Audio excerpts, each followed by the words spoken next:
aí galera, sejam bem-vindos ao USB. Meu nome é João e antes de falar aqui do assunto de hoje, qualquer ruído de chuva, não estranhe, está chovendo muito aqui na cidade que eu moro. Já tem uns 2 dias ou 3, de sábado para cá, eu acredito. E, enfim, vai ser um pouco do ruído no vídeo, tá? Então desculpe aí a todos por isso. Mas eu quero conversar com vocês sobre O Cavaleiro da Lua, volume 3, publicação da editora Panini, reúne as edições 13 a 17 de Moon Knight, e esse aqui é o volume que fecha essa publicação também, não só aqui no Brasil como foi nos Estados Unidos, com 17 edições, e dessa vez o roteiro não é escrito nem pelo Warren Ellis, nem pelo Brian Wood, mas pelo Cullen Bunn.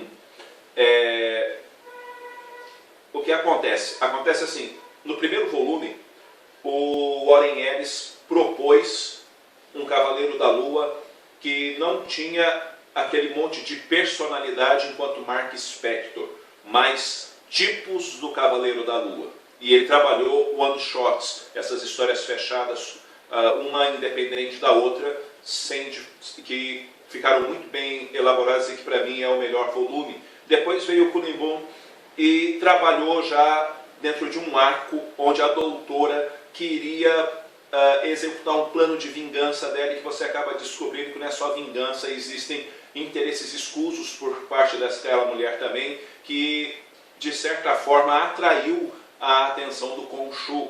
Aqui o Cullen Bunn, ele trabalha duas coisas, ou Bunn, eu não sei como é que fala o nome dele direito não, mas vamos lá. Aqui ele trabalha duas coisas, pelo menos dentro dessa questão. Ele trabalha como se fosse um arco nessas 5 histórias, mas não todo amarrado igual foi feito pelo Brian Wood. Ele consegue preservar, de certa maneira, a individualidade das histórias, como se fossem one-shots, mas existe uma temática que atravessa essas histórias, que as une, que seria o fato do Cavaleiro da Lua ser um sacerdote de Khonshu, um pastor de Khonshu. Ou seja, ele é aquele que cuida das almas que amam o Khonshu. Tá? Então ele vai precisar fazer isso, ele vai precisar ter atitudes onde os viajantes da noite se sintam cuidados. E aí acontece também alguns momentos em certas histórias em que ele fica duvidoso de se o Khonshu está ou não está do lado dele. Mas não só isso, ele acaba descobrindo coisas complicadas, porque algumas coisas acabam chocando ele, por ele ver que o Khonshu muitas vezes tem interesses que atrapalham a forma dele perceber quem precisa de ajuda. Então, a partir disso, o Cullen Bunn acaba trabalhando muito bem a história. Eu gostei mais desse volume do que do volume do Brian Wood, mas isso é a minha opinião, tá, gente? Foi assim, uma HQ que me deixou assim bem contente lendo. Eu li rapidinho e eu queria saber o que estava acontecendo na história, eu queria ler a história seguinte. O cara conseguiu fazer um trabalho muito bacana aqui, ficou um pouquinho melhor do que o do Brian Wood, na minha opinião, e inferior ao do Warren Ellis, que para mim do Warren Ellis é o melhor aqui nessa pegada do Cavaleiro da Lua. Mas vale a pena esse volume também.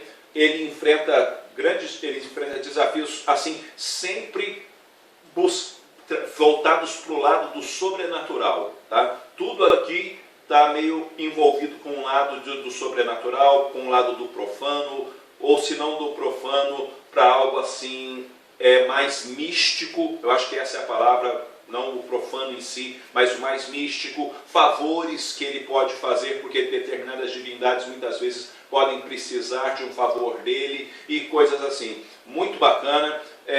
Tem ação de sobra nas histórias, tá? Tem ação de sobra mesmo, tem muita luta, muito sangue, e tem certos momentos em que ele procura se armar de outras com arma de fogo mesmo, porque a situação vai pedir isso daí, e ficou assim muito doido, como por exemplo isso aqui, ó, ficou uma imagem muito bacana, tá? E que acabou me agradando esse material. Tá? Que nota eu dou para esse encadernado? Eu dou uma nota 8, né? E, por que não, recomendo sim a vocês esse material. Tá? Concluindo aqui todo esse volume do Cavaleiro da Lua. Agora ele para aqui e vai ser retomado só bem adiante, porque o atual escritor do Cavaleiro da Lua, que está começando o volume novo dele, é o Jeff Lemire, e eu li o primeiro volume e também ficou muito bacana. Bom, galera, é isso daí. Eu vou ficando por aqui. Espero que vocês tenham gostado desse vídeo. Se você não é inscrito no canal, se inscreva, compartilhe o vídeo, fale do Eu Leio o Gibi para os seus amigos, dê uma força aí para o canal a crescer. Logo eu estou voltando com outro vídeo. Um abraço para todo mundo. Fui!